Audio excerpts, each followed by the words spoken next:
Good evening, my friends. Today, I want to share from Luke 17, verses 31 through 33. And I just want to share something that the Lord had shown me, and I heard this from another preacher like 15 years ago. But as I'm reading through Luke, I was reminded of what I learned. And Jesus says, "In that day, he which shall be upon the housetop, and his stuff is inside the house, let him not come down back into the house to get his stuff. And he that is in the field, let him likewise not return back. Remember Lot's wife. Whosoever shall seek to save his life shall lose it, and whosoever shall lose his life shall preserve it." And I think it's interesting how Jesus talks about Lot's wife. It's important to think about that circumstance, about her, whenever Lot is fleeing from Sodom and Gomorrah with his two daughters. They were spared from the destruction that was coming. The angels, God had mercy on them and gave them the opportunity to get out of the city. And Lot's wife, she was spared.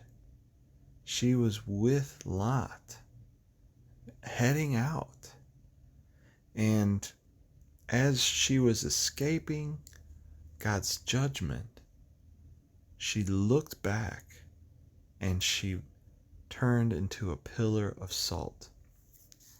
And I think it's important because here's the thing about Lot's wife.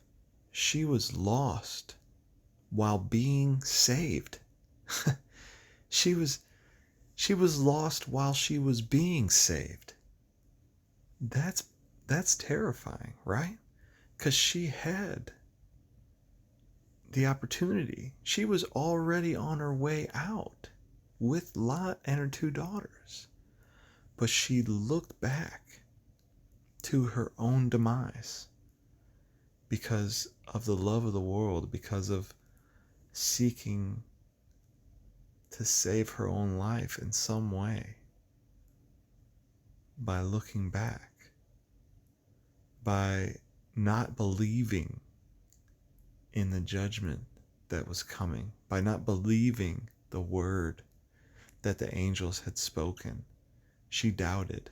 She was looking back because she was wanting to see if that judgment had really come, or if there was a place to return to, or maybe she just was looking back to see what was being destroyed or how it was being destroyed. I don't know, I just know that there's going to come a time where we have to be free from everything in this world. And it should be right now. You know what I mean? Right now you should be free from everything in this world. You need to think about it. Like, if you heard the trumpet right now, would you leave everything to go to meet Jesus and await his coming, to be raptured up and caught up with him in the air? And I don't believe in a pre-tribulation rapture, but that doesn't matter. But we will be caught up to meet him in the air, but I believe that's when he's on his way down to judge the earth.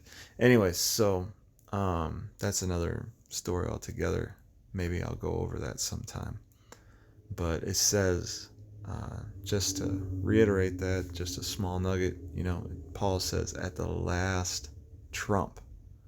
And that trumpet probably not before the other 7 trumpet judgments. If it's not the 7th trumpet judgment, it could be after those, or it could be the 7th. Who knows?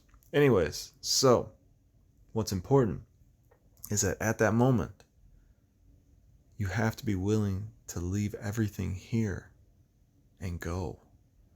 You can't be tied to anything.